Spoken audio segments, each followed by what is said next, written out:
जय हिंद दोस्तों, आप सभी लोगों का बहुत बहुत स्वागत है। तो जुलाई का इम्पॉर्टेंट जो करंट अफेयर है उसका पार्ट 1 ये वीडियो है। इसे 2 से 3 पार्ट में पूरा कंप्लीट करके एक बार फाइनल हम लोग रिवीजन करेंगे। इस तरीके से मंथली करंट अफेयर्स और बाद में थीम वाइज भी हम लोग चीज़ों को देखेंगे। मंथली करंट अफेयर ही मैक्सिमम लोगों का डिमांड है, तो उस पर ही हम लोग काम करेंगे अच्छे से। बाकी जितने भी ये PDF है सब शेयर कर दिया जाएगा आप लोगों को, और रेगुलर फॉलो करते रहिएगा। PCS की एग्ज़ाम हो चाहे कोई और एग्ज़ाम हो, आप लोगों का बहुत अच्छे से करंट के क्वेश्चन सॉल्व होंगे। पहला क्वेश्चन है, हाल ही में इसरो ने लॉन्च किया है निसार सैटेलाइट को, जो कि भारत और USA का पहला जॉइंट सैटेलाइट है। सवाल यह है कि कौन सा लॉन्च व्हीकल यूज़ करके निसार सैटेलाइट को भेजा गया है स्पेस में। तो हाल ही में इसरो ने पहला संयुक्त भारत अमेरिका उपग्रह जिसका नाम है निसार, इसको ले जाने के लिए कौन सा प्रक्षेपण यान प्रक्षेपित किया। तो आपके सामने ये 4 ऑप्शन है। इसका राइट आंसर हो जाएगा GSLV F-16। तो ऐसे भी याद रखिएगा कि F-16 जो है, आप लोगों को पता है F-16 F-22 ये US के फाइटर जेट्स है, और GSLV हमारे देश का है, जियो सिंक्रोनस लॉन्च व्हीकल। तो ये GSLV F-16 मिलाकर इसका नाम रखा गया है, ध्यान रखिएगा। और इस पर 1-2 क्वेश्चन और आप लोगों को मिलेगा, क्योंकि इसमें most powerful earth observation satellite के तौर पे टेक्नोलॉजी का इस्तेमाल किया गया है। तो ये आप लोगों को ध्यान रखना है। अभी देखिए, हाल ही में 2 रिपोर्ट आया है, मतलब एक रिपोर्ट आया जिसमें कुछ आंकड़े आए हुए हैं। अपने GDP के फाइनल डेटा है, जो कि आपका वित्त वर्ष 2024-25 को पूरा किया गया, उसको कवर किया गया है। तो यही दूसरा क्वेश्चन है अभी आज का, कि as per the recent report India का जो GDP है वो कितने % ग्रो किया है फिजिकल ईयर 2024-25 में। यानी हालिया रिपोर्ट के अनुसार जो वित्त वर्ष 2024-25 है उसमें भारत की GDP कितने % पहुंच गई है। तो भारत की GDP हो गई है 6.5%। तो आपका 1 अप्रैल 2024 से 31 मार्च 2025 ये जो वित्त वर्ष है, इसका फाइनल डेटा जो हमारे सामने फाइनल आंकड़ा आया है, उसके हिसाब से 6.5% की GDP ग्रोथ, यानी कि सकल घरेलू उत्पाद में 6.5% की वृद्धि दर हमें देखने को मिली है।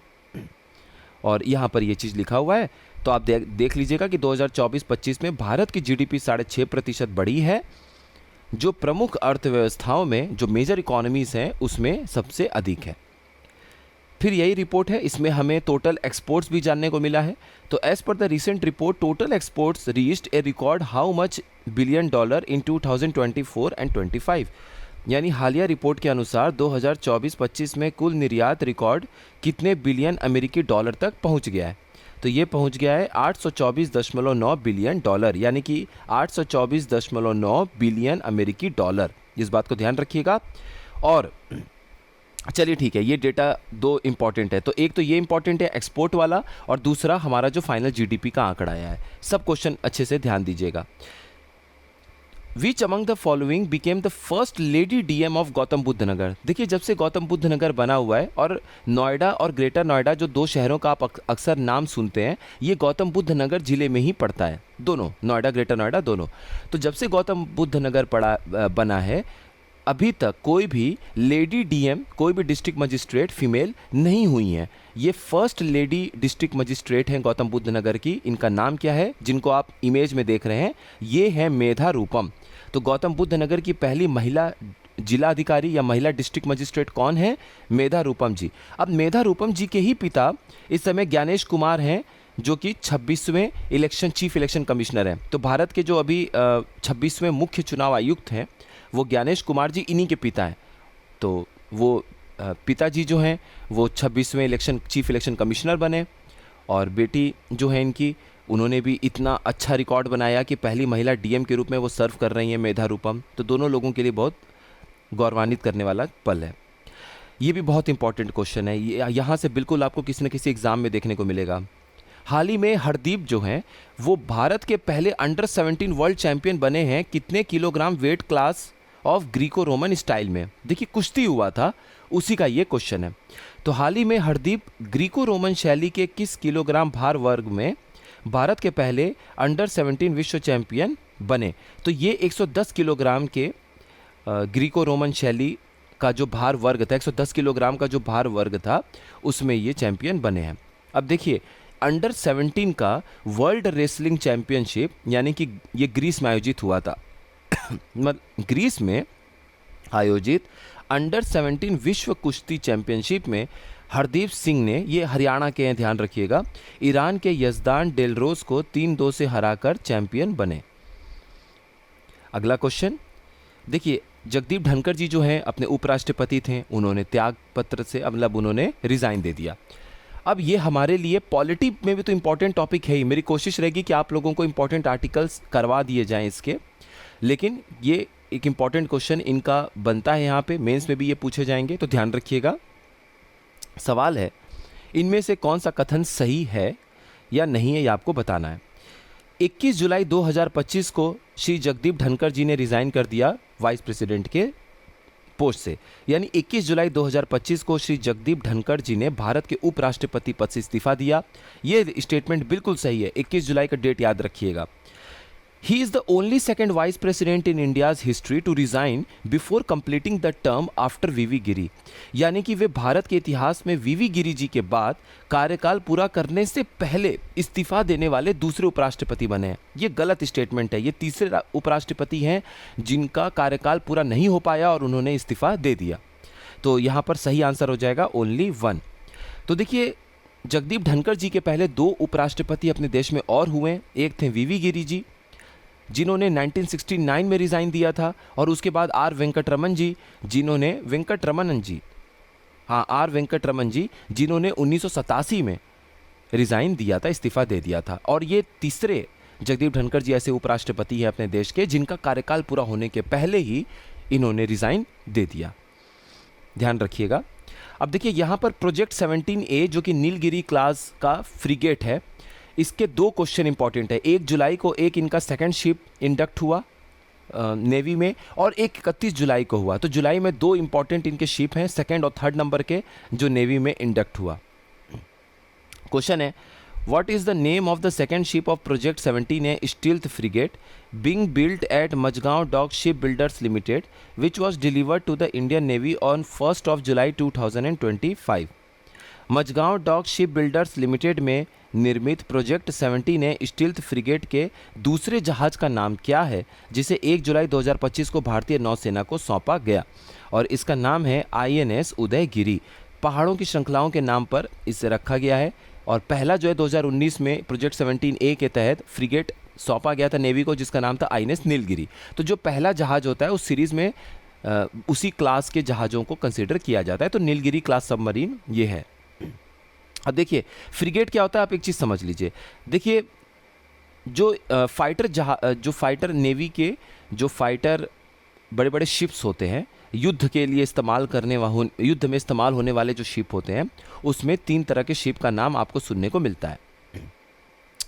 एक तो डिस्ट्रॉयर आपको सुनने को मिलेगा। ये बड़े जहाज होते हैं और इनका काम होता है कि जब एक फॉर्मेशन बनता है नेवी में, मान लीजिए 8-10 जहाज एक साथ जा रहे हैं कहीं पे, तो ये उनको प्रोटेक्शन देते हैं, ये फ्रंट से अटैक करते हैं। तो डिस्ट्रॉयर एक बड़ा नेवी का युद्ध में इस्तेमाल होने वाला जहाज है। इससे छोटा जो जहाज इस्तेमाल होता है उसको हम लोग बोलते हैं स्टील्थ फ्रिगेट। स्टील्थ का मतलब होता है चोरी छुपे, और फ्रिगेट कहते हैं हम इसे।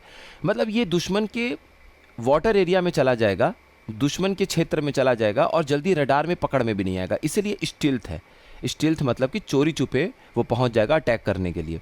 और फ्रिगेट डिस्ट्रॉयर के बाद आता है। इससे छोटा जहाज जो आता है इसको हम लोग बोलते हैं कॉवर्ट, CORVETTE, कॉवर्ट। ये हो गया फ्रिगेट, ये हो गया destroyer.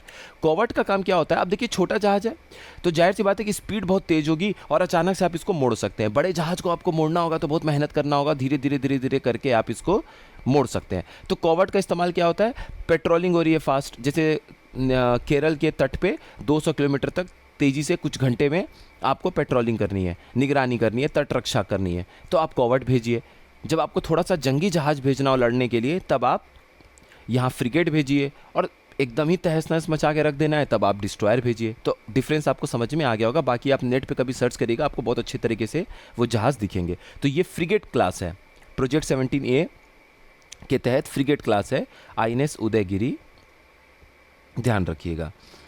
INS Udaygiri project 17A Nilgiri class stealth frigate है जो कि 1 जुलाई 2025 को नेवी को हैंडओवर किया गया। What is the name of the third ship of Nilgiri class and the first of the class built at Garden Ridge Shipbuilders and Engineers which was delivered to the Indian Navy on 31 जुलाई। यानी कि नीलगिरी श्रेणी यानी project 17A के तीसरे और garden rich ship builders and engineers द्वारा निर्मित इस श्रेणी के पहले जहाज़ का नाम क्या है, जिसे 31 जुलाई को भारतीय नौसेना को सौंपा गया। पहले नहीं, तीसरा होगा, ये पता नहीं कैसे ये पहला लिखा हुआ, इसको ठीक कर देंगे। अच्छा, इस श्रेणी के तीसरे और गार्डन रिच शिप बिल्डर्स के द्वारा बने गए पहले जहाज का नाम क्या है? ठीक है, क्योंकि देखिए दो निर्माण होता है, निर्माण जंगी जहाज़ों का, एक तो Mazagon dock ship builders limited MDL Mumbai और एक garden reach builders ship limited जो कि है आपका GRSE कोलकाता में। तो कोलकाता में ये इस क्लास का पहला बना है ये जहाज़, और ऐसे ओवरऑल ये तीसरा जहाज़ है। पहला INS नीलगिरी, दूसरा उदयगिरी और इसका नाम है INS हिमगिरी। ये देखिए यहाँ पे फ़ोटो भी बना हुआ है, ये उदयगिरी में फ़ोटो था, ये उदयगिरी था, और ये आपका हो गया हिमगिरी। अब देखिए ब्रिक्स समिट के ऊपर इंपॉर्टेंट क्वेश्चन है। 17वां ब्रिक्स समिट हुआ है, दो स्टेटमेंट है, आपको बताना है कौन सा सही है कौन सा गलत है। 17वां ब्रिक्स समिट हुआ है 6 से 7 जुलाई को रियो डी जेनेरियो ब्राज़ील में, बिल्कुल सही स्टेटमेंट है ये। 17वां ब्रिक्स समिट ब्राज़ील में आयोजित हुआ। 18वां ब्रिक्स समिट 2026 में कहाँ होगा? भारत में। 16वां ब्रिक्स समिट कहाँ हुआ था, ये आप बताइए। आपको तीनों पता होना चाहिए, 16वां कहाँ हुआ था, 17वां कहाँ हुआ था, 18वां कहाँ होगा। 16वां ब्रिक्स समिट 2024 में कहाँ हुआ, प्लीज़ बताइएगा कमेंट सेक्शन में।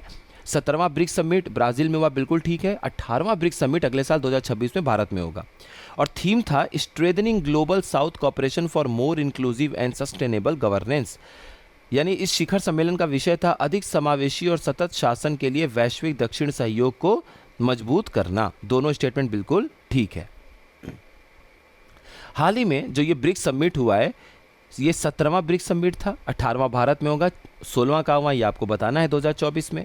तो ये जो कौन सा ऐसा देश है जिसको फुल मेंबर के तौर पे ब्रिक्स में शामिल किया गया है और ये ब्रिक्स का 10वां फुल मेंबर बन चुका है।